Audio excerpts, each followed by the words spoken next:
오늘은 디도서 11강으로 말씀의 신실한 자를 리더십으로 세워야 할 이유, 그 두 번째 시간을 나눠보려고 합니다.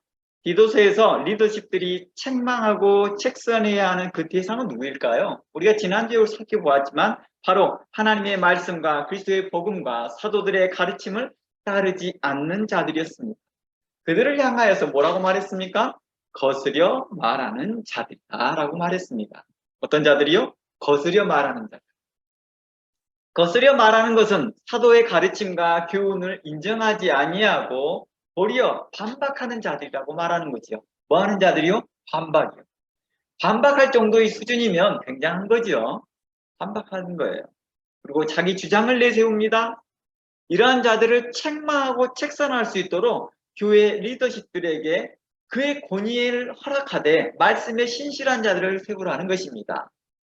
그러니까 이러한 자들을 책망하려면 리더십이 어느 정도 돼야 돼요. 말씀이 어느 정도 수준이 있어야 되는 거예요. 뿐만 아니라 말씀에 대하여 신실해야 된다는 것입니다. 그리고 그러한 자들에게 그에 합당한 권위를 줘야 된다는 것입니다. 그리고 그들의 삶에서도 보면 세상과 가정에서도 그들은 합당한 삶을 살아야 하고 사는 자를 선별하라고 말합니다. 특별히 가정을 잘 다스리고 순복하고 순종하는 믿는 자녀를 둔 자를 리더십으로 세우라고 말합니다. 그리고 사회에서는 신실하게 살아가는 자를 세우라고 말합니다. 그러니까 말씀에 신실하다라고 말하는 것은 이 두 가지를 포함시켜야 될 것입니다. 가정과 사회에서도 또한 거룩한 모습들이 또 신실한 모습들이 리더십의 모습이 나타나야 된다는 것입니다. 리더십이라는 것은 뭘 의미합니까? 바로 교회와 가정과 사회에서 자신의 주체적인 어떤 활동이 나타나 보이는 것입니다. 그러한 사람을 교회 리더십으로 세우는 것입니다. 즉 교회 리더십은 교회 목회자에 준하는 말씀과 그 교리의 수준을 가지고 있을 뿐만 아니라 그들의 삶도 주변에 본이 될 만하고 또한 존중받는 성도를 세우라라고 말했던 것입니다. 왜냐고요? 우리는 그동안 계속 살펴보면서 사도들의 교훈을 반박하고 거스르는 자들 때문입니다. 나름의 그들은 신학이 있었습니다. 교리에도 있었습니다. 그들의 신학과 교리와 성경 해석을 책망하고 반박할 만한 지식과 지혜와 또 덕망과 권위가 있어야 된다라고 말하고 있는 것입니다. 이들 중에 거스려 말하는 자들 중에 누가 있다고 말했습니까? 할례당, 영지주의자, 그리고 니골라당 같은 사람들이 있었기 때문입니다. 이들은 동일하게 하나님의 신실한 말씀을 인용하고 설명하지만 그리스도의 복음과 하나님의 뜻을 온전히 깨닫지 못하는 자들이다라고 말하고 있습니다. 이들에게 그리스도의 복음의 능력과 지혜를 설명해 주는 것입니다. 그리스도의 복음이 어떠하며 그리스도의 말씀이 뭘 의미하며 하나님의 뜻이 우리에게 뭘 말하고 있는지를 설명하는 것입니다. 그리하여 그들을 진리에 떠나 있는 자를 다시 진리로 돌이킬 수 있도록 함께 수고하라라고 말합니다. 그들을 책망하고 책선하려면 그만한 지혜가 있어야 되고 성경적 지식이 있어야 된다라고 말하는 것입니다. 단순하게 교회를 잘 출석하니까 교회의 모습에 신실하게 모습처럼 잘 다니고 있는 것 같으니까 또 나이도 있으니까 또 헌금도 정기적으로 잘하고 헌금의 양도 또 사회적으로 잘 주의가 어느 정도 돼 있고 그러니까 그것만 보고 결정하지 말고 가장 기본적인 것, 말씀에 신실한 자라는 것입니다. 말씀에 신실한 자가 보였으면 그 다음에 그 가정을 보고 난 다음에 그 사회를 봐보라는 것입니다.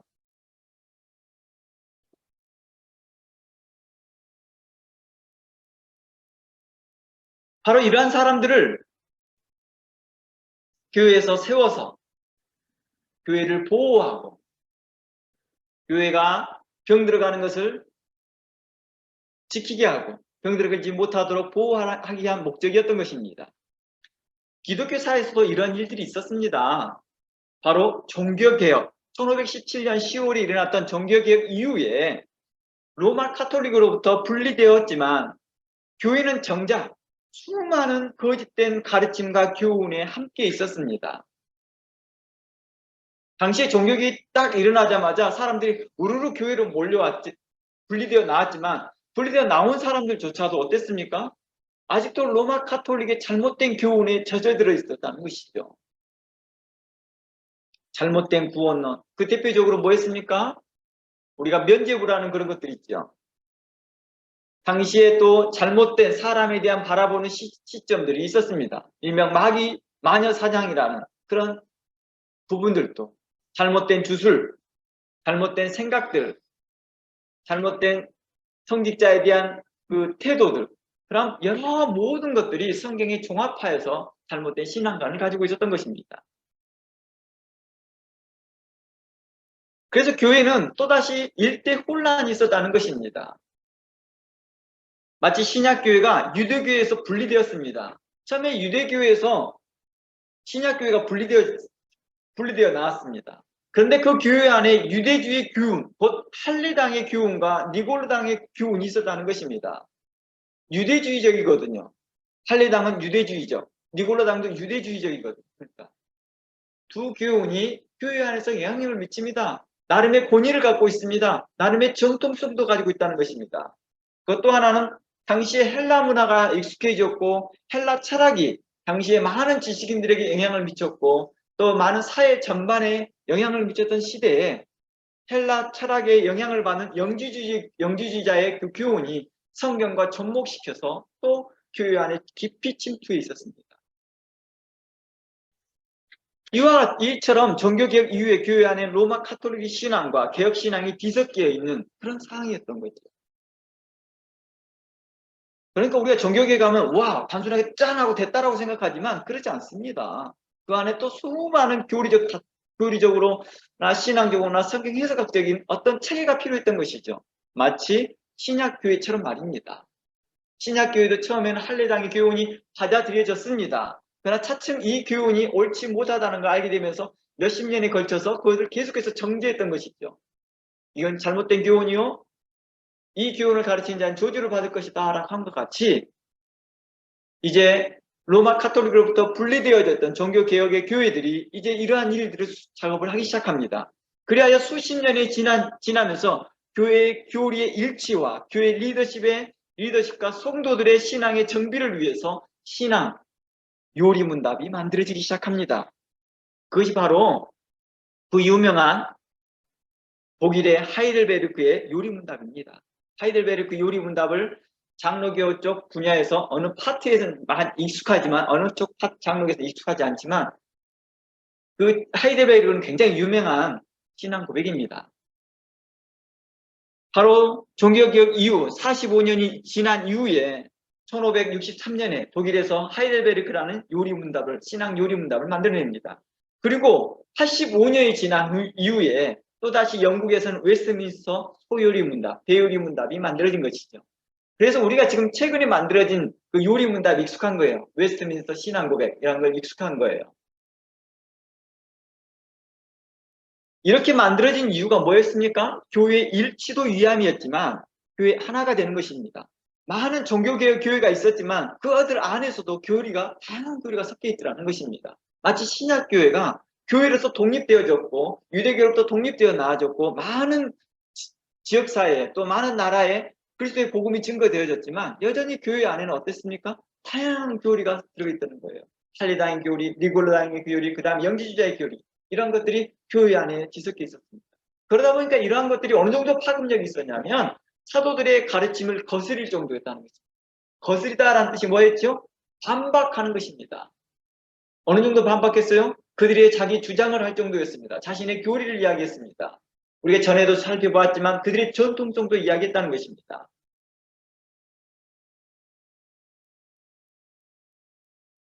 그래서 종교개혁 이후에 이렇게 요리문답이 만들어진 그 이유가 좀 더 정확하게 이야기한다면 바로 교회 리더십을 세울 때 말씀에 신실한 사람들을 세우기 위한 목적이었습니다. 이런 요리문답을 만든 게요. 교회에 먼저 리더십들을 먼저 세워야겠다 이렇게 생각하여서 바로 당시에 신학하였던 사람들을 위주가 아니라 신학하지 않았던 교회 리더십들을 이제 교훈하기 위해서 이러한 신앙의 일치의 목적을 만들었던 것입니다. 물론 교회 리더십도 즉 목회자들에게도 또한 동일하게 적용됐던 것입니다. 당시에는 신학의 백그라운드가 약했던 리더십들이 좀 있었거든요. 교회 목회자들이 있었기 때문에. 그러다 보니까 교회들 안에서도 다양한 리소스의 말들이 있었다는 것입니다. 그리고 당시 신학을 했던 목회자들도 부족했을 뿐만 아니라 리더십을 세울 때 바로 그들의 교훈을 시킬 만한 교환이 필요했던 것이죠. 교회 안에서는. 그리고 교회 일치를 위해서라도 모든 성도들에게 기병거리가 되는 것을 가르치기 위해서 교회에 적극적으로 이런 신앙 교리 문답들을 만들었던 것입니다. 이 문답서를 만든 것이요, 일반 성도들에게 쉽게 접근하기 위한 목적이었거든요. 평신도 일반 성도들을 리더십으로 세우고자 하는 목적의 가장 큰 요인이었습니다. 목적이었습니다. 오늘날에도 교회 리더십들에게 하이델베르크 요리문답 또는 웨스트민스터 요리문답을 교육시키고 숙지시키는 것은요, 매우 바람직한 일입니다. 저는 개인적으로 적극 권장하고 있습니다.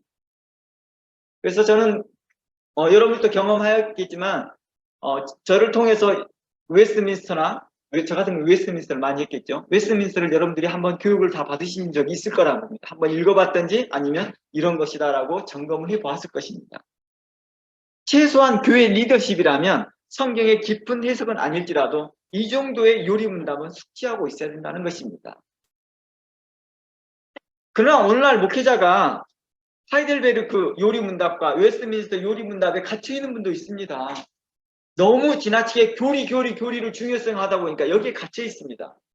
당연히 목회자는 이런 요리문답을 넘어서서 성경에서 말한 그 방대한 신학과 성경에서 말한 방대한 그 신앙의 해석, 성경의 해석, 또 하나님의 뜻을 전달해야 하는데 중요한 초점을 줘야 되는데, 과거 종교개혁 이후에 교회 리더십과 교회 성도들이 숙지해야 할 정도의 수준을 계속해서 머무르고 있다면 문제가 되고 있는 거죠. 심지어 그것조차도 파악하지 못하는 분들도 있더라는 것입니다. 어떤 분들은 그 요리문답에 갇혀 있어서 그것의 전부라고 생각하는 분도 있고요. 대부분 신학교에는 이렇게 합니다. 이 과목을 웨스트민스터나 하이델베르크든지 이걸 배우는데 보통 한 학기를 소요합니다. 한 학기요. 그러니까 6개월이나 많으면 저는 잘 모르겠지만 많으면 1년이고 평범하게는 보통 6개월 정도의 학습입니다. 신학교에서요. 그 정도로 신학의 한 일부분이라는 거예요. 신학의 한 일부분이라는 것입니다. 저도 신학교를 7년을 다녔지만 웨스트민스터를 한 학기를 배웠거든요. 계속해서 배우는 건 아니거든요. 그럼에도 불구하고도 신학교에서 더 많이 다룬 방대한 성경 해석과 더 깊은 신학을 잃어버리고 그 요리문답에 얽매여 있다 한다면 좀 이상한 거예요. 목사님이 그거에 얽매여 있고 성도들이 그거에만 집중하고 있다 한다면 좀 뭔가 이상한 거죠. 교회 리더십들을 세우고 그들로 이제 그 요리문답을 가르치도록 해야죠. 그리고 자신은 좀 더 목회자로서 더 많은 성경 해석과 방대한 성경 해석과 방대한 성경의 신학의 관점들을 설명해줘야 되겠죠. 제가 이렇게 말한 그 초점은 당연히 교회 리더십이라면 이런 요리문답에 집중하여 연구해야겠다라는 것입니다. 그리고 이것들을 일반 성도들에게 가르칠 수 있는 리더십으로 세워지면 좋다라는 것입니다. 목회자라면 이제 좀 더 성경을 더 깊이 해석해 주면 좋겠다라는 뜻이죠. 그리고 성도의 합당한 뜻에, 또 성도의 합당한 삶에 더 초점을 두어야 한다는 것입니다. 그리하여 교회 리더십들이 요리문답과 같은 기본적인 교리를 기초해서 더 깊은 하나님의 지혜와 뜻을 목사님을 통해서, 목회자를 통해서 배울 수 있도록 도와야 되겠죠. 그리하여 하나님의 말씀에 더욱 신실하게, 의롭게, 공의롭게, 정직하게 행할 수 있도록 교회와 가정과 사회에 살아갈 수 있도록 도와줘야 되는 것입니다. 다시 기도서의 관점으로 돌아가보겠습니다. 제가 잠시 목사님 관점에서 잠시 이야기했지만 다시 리더십적으로 이야기해 보겠습니다. 리더십들이 이제 어느 정도 숙지된다면 웨스트민스터나 하이델베르그나 이런 것들을 이제 성도들을 가르칠 수준이 돼 있어야 돼요. 제가 만났던 한 장로님은 하이델베르그나 이런 것들을 오랫동안 성도들에 의해서 가르치신 분이 있더라고요.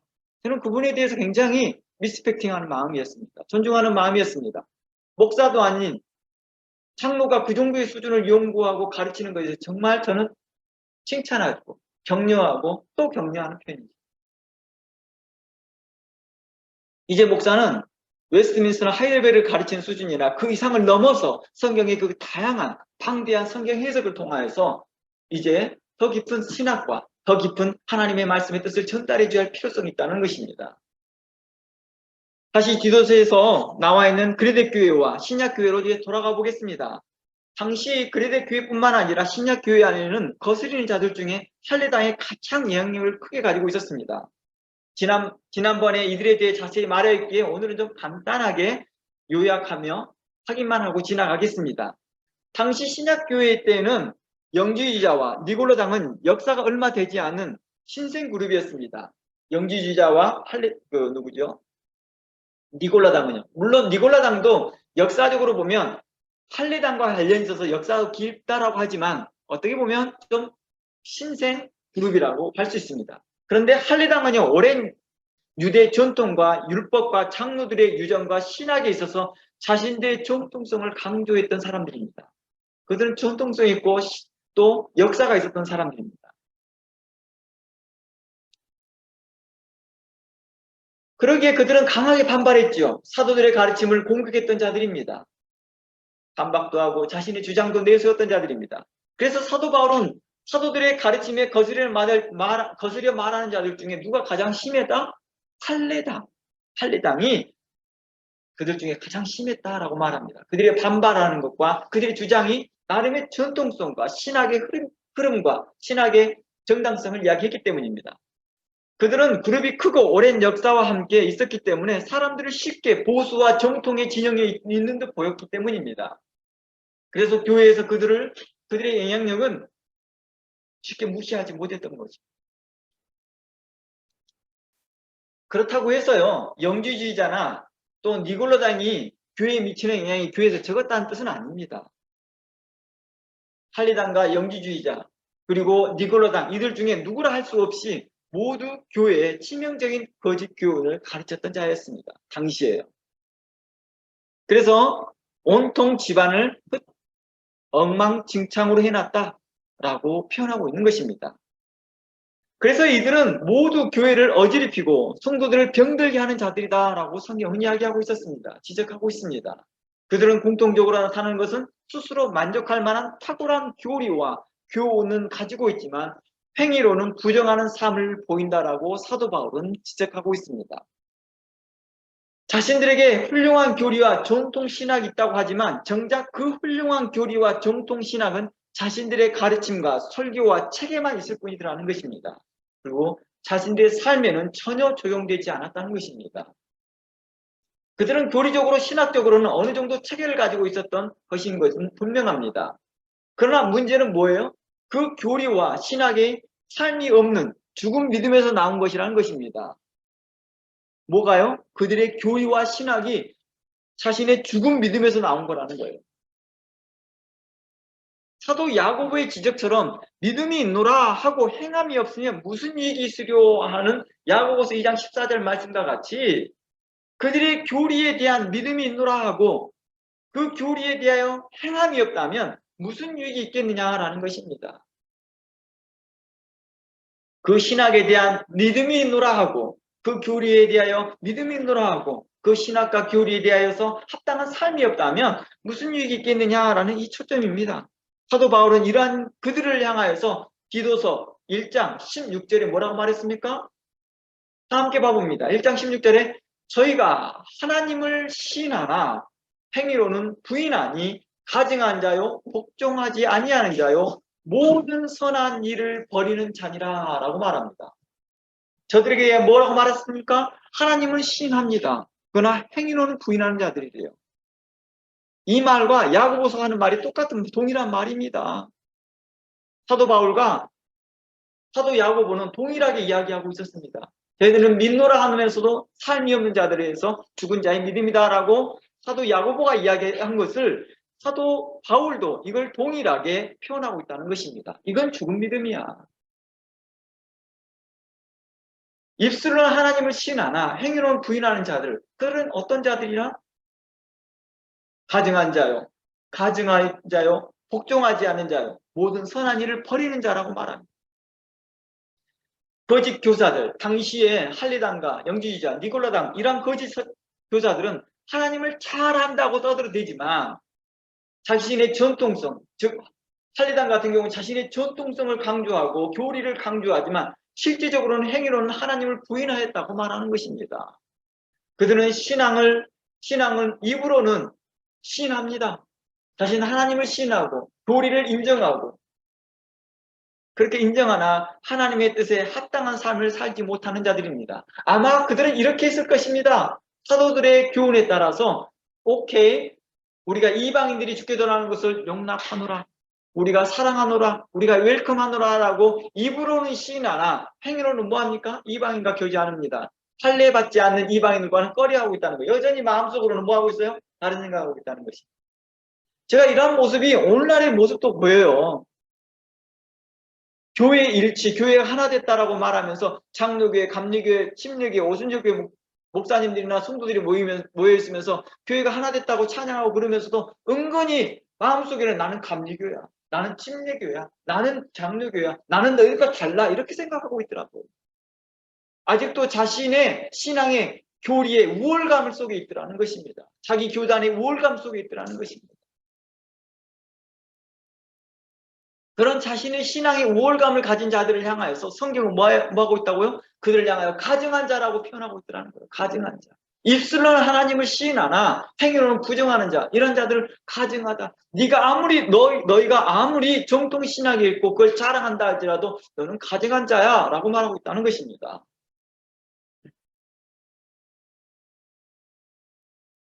그래서 한 신학자는요, 진정한 신앙에 대해서 이렇게 정의합니다. 진정한 신앙이란 무엇이냐? 진정한 신앙을 가지고 있는 삶에 대해서 이야기하겠죠. 진정한 신앙은 바로 진정한 신앙의 고백은 그 가치를 드러내는 행위를 동반해야 한다라고 한 신학자는 말합니다. 뭐가 동반해야 된다고요? 그 진정한 신앙에 합당한 그 행위가 동반해야 된다라고 말하는 것입니다. 그러므로 신앙의 요리문답만 숙지하고 있다고 해서 된 것이 아니라 성도로서 합당히 살지 못한다면 거짓 교사와 같이 거짓 리더십이라고 할 수 있다는 것입니다. 이제 리더십을 세웠는데 그 사람은 웨스트민스터나 하이델베르의 숙지에 대해서 잘합니다. 그런데 삶이 없어요. 일 또한 누구라? 가증한 자와 같을 것이다 라고 말합니다. 그래서 사도 바울은 진정한 신앙을 저버린 자들을 향하여 가증한 자라 했던 것입니다. 이 말을 헬라어에서 좀 더 표현해보자 한다면, 이 가증한 자에 대해서 표현해보자면 혐오스럽고 위선이 가득한 자라는 뜻입니다. 뭐라고요? 혐오스럽고 위선이 가득한 자. 이는 말과 행위가 다름을 뜻하는 것이죠. 그들이 하나님의 말을 하고 신앙의 얼굴을 하고 교리에 맞는 말을 하지만 삶이 다른 것에 비하여 혐오스럽다는 것이죠. 말은 교리적입니다. 교회 안에서 말하는 게 건건하게 말을 합니다. 그러나 실질적으로 삶에 있어서는 뭐합니까? 다르다는 것입니다. 그래서 그걸 혐오스럽다고 말하는 거예요. 가증스럽다고 말하는 것입니다. 위선적이라고 말하는 것입니다. 제가 교회를 협력하면서 그런 일들을 종종 보았거든요. 앞에서 불놓고 청년의 회장이라고 그러고 청년의 리더라고 그러고 찬양 인도도 하고 기도도 하고 있고 그러는데 삶을 그러지 못하는 거예요. 우리는 그들을 향하여서 훌륭한 리더십이라고 보지 않거든요. 그걸 성경에서 뭐라고요? 가증하다라고 말하고 있다는 것입니다. 또 그들을 향하여 거스려 말하는 자들과 같다라고 말하는 것입니다. 불렸고 겉으로는 반박하지 않습니다. 사도들의 가르침을 반박하지 않습니다. 겉으로는 불렸고 신앙을 존중하는 합니다. 그러나 삶을 뭐하고 있다고? 반박하고 있다는 거예요. 거스려 말하고 있다는 거예요. 지금 계속 사도 바울이 이 이야기를 하고 있는 것입니다. 그들이 뭐하고 있는 자들이라? 거스려 말하는 자들입니다. 그러니까 거스려 말하는 이 자들을 오늘날의 심리학 언어로 이야기한다면 수동 공격형 사람들이겠죠. 말로는 아무렇지도 않게 하지만 행동으로 보여줘 버리는 거예요. 그들이 하나님을 말을 하고 신앙의 얼굴을 하지만 교리에 맞는 말을 하지만은 실질적으로 뭐하고 있습니까? 합당한 삶이 성도 가운데 없는 거예요. 리더십 가운데 없는 거예요. 그 결과 모든 선한 일을 버리는 자가 되는 거라고 말합니다. 특히 헬라어에서 버리는 자에 해당하는 뜻은요, 동조하지 않는다라는 뜻을 가지고 있습니다. 뭐 한다고요? 동조하지 않는 자를 모든 선한 일을 버리는 자라고 표현하고 있다는 것입니다. 그러니까 모든 선한 일에 동조하지 않는다는 것입니다. 동조하지 않는다는 것은 선한 일에 복종하지 않는 것을 말하는 것입니다. 그들이 또한 선한 일에 동조하지 않는 이유와 변명을 이제 이런저런 이야기를 통해서 변명을 만들어내겠지만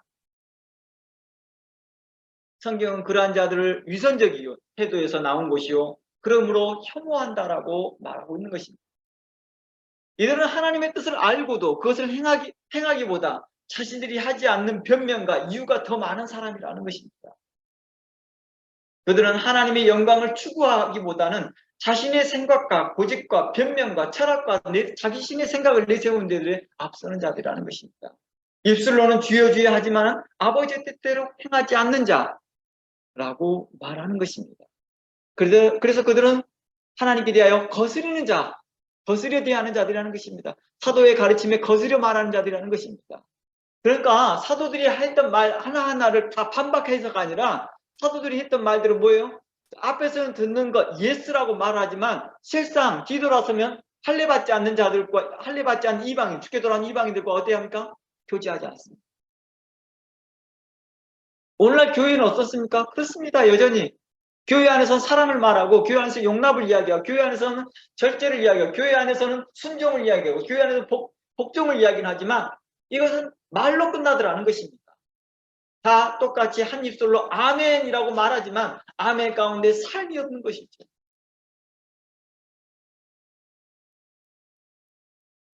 이들은 하나님의 뜻을 알고도 그걸 행하기보다 자신의 생각들이 많은 거죠. 그리고 이러한 자들을 책망하고 책사하는 일은 쉽지 않다는 것입니다. 이러한 자를 책망하기가 굉장히 쉽지 않아요. 겉으로 너무 완벽하게 보일 수도 있고 겉으로는 순종하는 자처럼 보이고 겉으로는 정통의 교리 안에 있는 것처럼 보이니까요. 오늘날 교회에 이러한 자들이 너무나 많이 있다는 것을 우리 스스로가 인지할 정도로 많이 있습니다. 이런 자들이 많구나 라고 우리 스스로가 인지한다는 거예요. 가끔 우리 그런 거 있잖아요. 뭐 요즘 유튜브 채널에서 자주 보이는 거, 또 인성 문제를 지적하면서 뭐 나르시스트나 뭐 가스라이팅이나 이런 단어들을 들어보면서 우리 주변에 꽤나 많이 있는데 이런 느낌이 들 정도라는 거죠. 마치 이런 것이 우리 주변에 많이 있다는 걸 인지한다는 것입니다. 그러니 오늘날 디도서와 디모데 전후서를 통해서 리더십을 세울 때 말씀의 신실한 성도들 중에 세울 때는 얼마나 신중하게 세워야 할지를 깊이 우리가 생각해 봐야 한다는 것입니다. 그러니까 우리가 지금 현재 디도서를 배우고 이 디도서와 함께 포함시켜서 디모데 전후를 통하여서 우리가 참고하면서 목회의 서신서를 보면서 우리 리더십이 어떻게 세워져 나가야 될 것인지를 교회에서 어떤 사람을 리더십으로 세워야 할 것인지를 신중히 고민해 봐야 한다는 것입니다.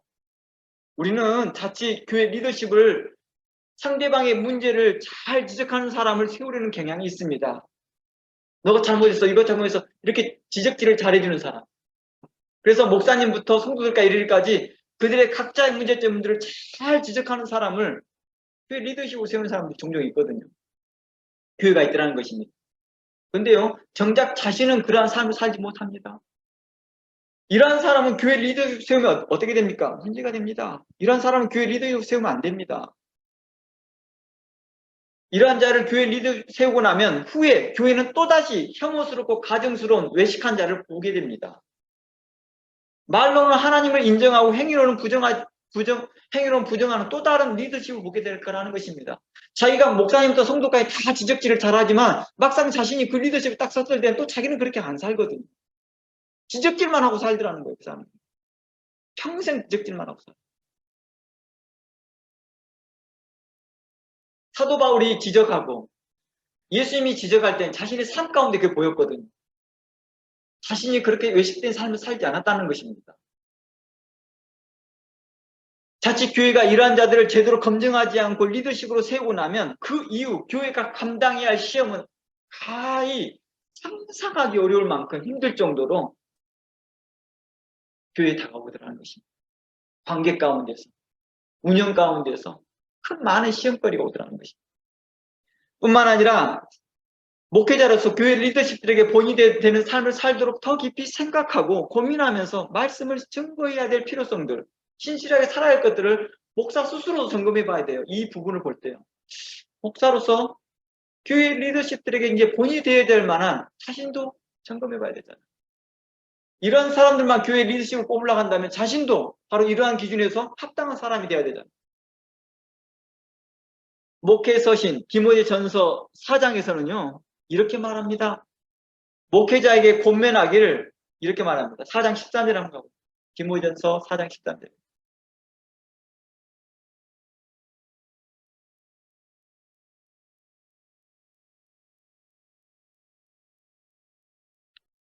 보면은요. 내가 이럴 때까지 읽는 것과 권하는 것과 가르치는 것에 창념하라. 14절. 내 속에 있는 은사고 장로들 회의에서 안수받을 때에 15절 읽을게요. 이 모든 일에 전심전력하여 너의 진보를 모든 사람에게 나타나게 하라. 16절. 내가 내 자신과 가르침을 삼가 이 일을 계속하라. 이것을 행함으로 내 자신과 내게 듣는 자를 구원하리라 라고 말합니다.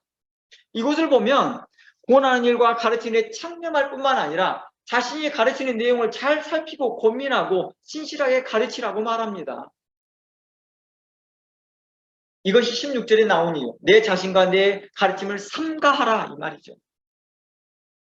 이 말은 뭐예요? 자기가 가르치는 내용을 잘 살펴보라는 것입니다. 목회자로서. 그리고 고민하면서 신실하게 가르치라는 것입니다. 그러니까 목사로서 교회 실상 이 디도서를 보면서 고민을 많이 하게 되는 것입니다. 내가 바른 신학과 바른 정통만 가르치고 있다고 해서 다 되는 것인가? 그게 아니었다는 것입니다. 내가 이에 대해 합당한 삶을 살고 있는가? 항상 자기 자신을 점검해 봐야 되고 내 설교에 합당하게끔 내가 설교하고 가르쳤던 내용에 내가 합당하게 자신이 고민하면서 이렇게 살려고 노력하고 있고 다른 성도들과 같이 내가 이렇게 살아가려고 자기 자신을 힘써 애쓰고 있는지를 스스로 점검해 봐야 한다는 것입니다. 자기는 애써 가르쳤으니까 나머지 일은 성도들 몫이하고 냅둬버린다 하면 뭐합니까? 위선적이라는 것입니다. 하나님 보시기에 가증스럽다고 말하는 것입니다. 훌륭한 교사일지는 모르나 하나님 앞에 칭찬듣지 못하더라는 것입니다. 하나님 앞에 신실한 성도라고 인정되지 못하더라는 것입니다. 목사도 하나님 앞에 한 성도이기 때문입니다.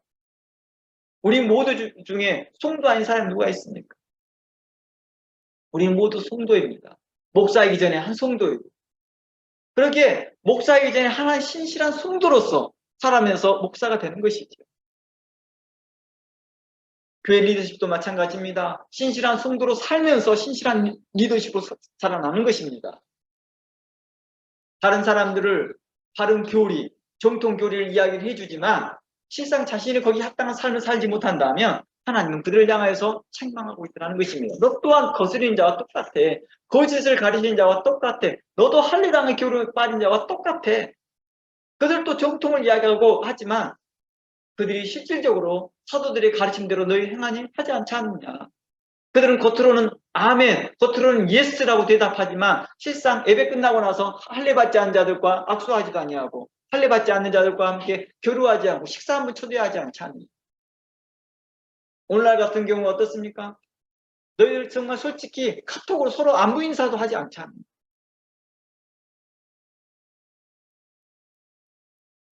SNS가 있고 전화가 이렇게 스마트폰으로 쉽게 전화할 수 있는데도 전화 한번 연락도 해보지 않지 않느냐라고 책망하는 것 같다는 것입니다.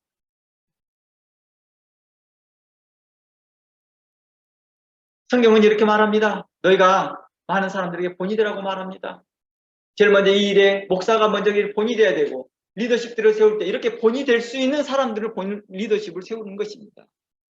그래서 저는 이렇게 말했습니다. 교회를 순회하면서 교회 돌아다니면서 교회들마다 교회 리더십을 세울 때 목사의 마음에 맞는 사람을 뽑지 마십시오. 물론 맞이하겠죠. 목사의 마음에 맞이하겠죠. 그러나 가장 중요한 것은 성도들에게 본이 되는 리더십들을 보고 싶습니다. 성도들에게 존중받는 리더십들을 보고 싶습니다. 성경에 합당한 사람들을 뽑으십시오. 말씀에 신실하고 그의 삶과 가정에서 어떠한 자들을 점검하고 신중하게 해서 선택하는 게 아주 좋습니다.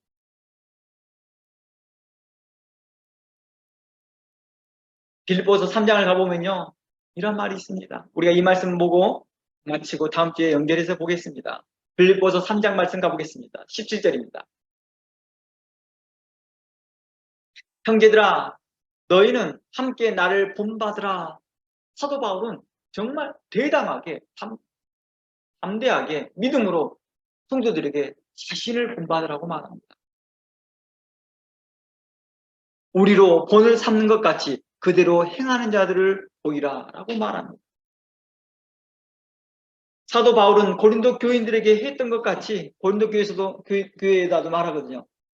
고린도전서 11장을 보면 너희는 나를 본받으라 이런 말이 있거든요. 그와 같이 빌립보 교인들에게 말합니다. 자신이 여러분들의 신앙의 모델입니다 라고 말합니다. 우리가 리더십이 세워질 때요 바로 이러한 사람들을 세워지는 것입니다. 나는 저 권사님 본받고 싶다. 저 장로님 본받고 싶다. 교회를 이렇게 협력하다 보면니까 정말 다양한 장로님도 보고 다양한 권사님도 보고 리더십들을 봐요. 근데 그런 분들 보다가요 제가 가끔씩 그래요. 저분 본받고 싶다. 제가 말했나요 예전에요?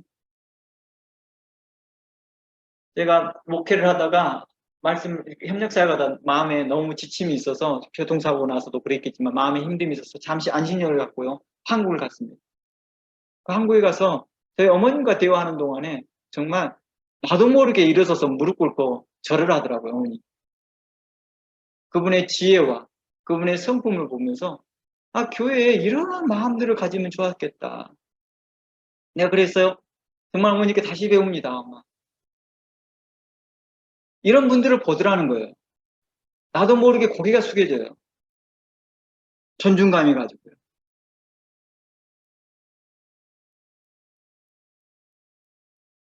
바울은 이와 같이 권면은 자기를 자랑하는 우월감이 나오는 것이 아니라 뭐라고 말합니까?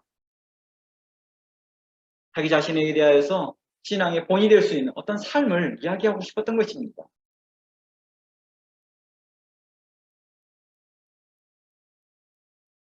여기에서 우리를 본받는 것 같이라고 표현하고 있잖아요. 사도 바울은요. 여기서 우리라고 표현하고 있는 것은 디모데와 에바브로도를 표현하고 있습니다. 그러니까 사도 바울은 자기 자신 한 사람은 말하지 않고 디모데와 에바브로도 함께 이야기하고 있는 것입니다. 뿐만 아니라 사도 바울과 다른 사도들도 동일한 말이겠지요. 너희는 여러 사도들을 본받는 자 되라는 것입니다. 또한 믿음의 선진들을 본받으라라는 것입니다. 히브리서가 바로 그런 내용입니다. 히브리서에 보면 11장 같은 경우 보면 받으면 믿음의 사람들이 나오잖아요. 그 믿음의 사람들을 다 본받으라는 뜻입니다. 이게 지나치게 가다 보니까 캐톨릭에서는 어떤 현상이 벌어져요? 이제 형상화시키면서 되어진 거죠. 그게 하나의 좋은 장점도 돼요. 그걸 보면서 나도 저분처럼 살아야겠지. 나도 저분처럼 살아야겠지. 이렇게 하는 좋은 장점도 되지만 지나치다 보니까 우상화되어지는 현상이 있는데 그것만 아니라 한다면 좋은 역할을 하는 것이죠. 그래서 예를 들어서 또 유명한 사역자들 이런 사람들에게 대하여서 좀 칭호 있는 표현하면서 우리가 그분을 본받자라는 의미에서 이렇게 해주거든요. 바로 이러한 부분입니다. 교회에서는 바로 교회 안에서 본받을 만한 사람, 이게 사람을 존중하는 게 아니에요.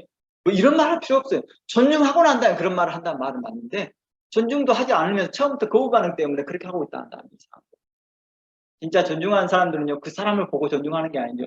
그 사람을 통해서 일하시는 하나님을 보고 그 사람을 존중하는 것이죠.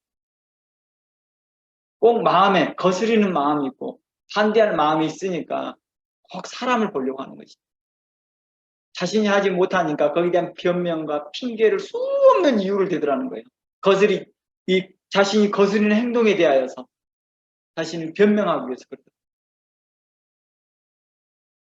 우리가 믿음으로 우리의 형제들을 보면서 내가 본받을 만한 권사님과 본받을 만한 집사님과 본받을 만한 장로님들이 있다 한다면 그렇게 힘써 그분들을 본받는 것입니다. 그분들에게 합당한 리스펙팅, 존중하는 마음들을 보이면서 그들에게 한 가지라도 더 배울 수 있는지 또 그들에게 삶의 지혜를 배울 수 있는지 신앙의 지혜를 배울 수 있는지를 그리고 그들에게 있어서 앞으로 교회에 어려운 점이 있을 거, 또 힘든 일이 있을 때 그들을 어떤 사람을 향해서 책망하고 책선할 때 그들과 그 리더십과 함께 마음을 같이 해주는 것입니다. 권사님이 장로님이 어떤 사람을 향해서 책선하고 책망하고 있는 동안에 딱 그 멀리 떠서 팔짱만 끼고서 내일 아니에요 하고 있다기보다 권사님과 장로님이 그런 리더십으로서 활동하려고 할 때 함께 마음을 같이 해주는 것입니다. 권사님, 그분들 책망하고 책선하는데 힘드시죠? 제가 마음을 함께 하겠습니다. 제가 권사님 응원합니다. 장로님 응원합니다. 이렇게 말을 해줄 때 그분들의 힘을 얻는 것이죠. 바로 교회가 이래야 해서 교회가 일치가 되고 하나가 되어지면서 정말 진리에 떠난 자 할지라도 죽게 돌아올 때 그들을 향해서 어떤 마음으로 함께 가야 될지, 사랑을 공급해야 될지를 서로 알게 되더라는 것입니다. 우리가 이러한 사람들로 성숙할 수 있도록 우리 스스로가 각 성도가 한 사람 한 사람이 노력하고 준비했으면 좋겠습니다. 사도 바울이 디모데에게 말했던 것처럼 너희는 전심전력하여 너의 진보를 다른 사람에게 보이게 하라라고 함과 같이 우리의 진보가 발전된 모습이 다른 사람들이 볼 수 있도록 진보되는 모습이 보여졌으면 좋겠습니다. 그것을 보고 사람들이 본받고 나도 그와 같이 되고 싶다라는 그런 마음 들 수 있도록 우리가 그렇게 성숙하고 성장했으면 좋겠습니다. 각 사람 한 사람들이 성숙하고 성장하여서 그리스도 안에서 하나님께 칭찬 듣는 여러분 모두가 되기를 주의 이름으로 축원합니다. 함께 기도합니다. 하나님,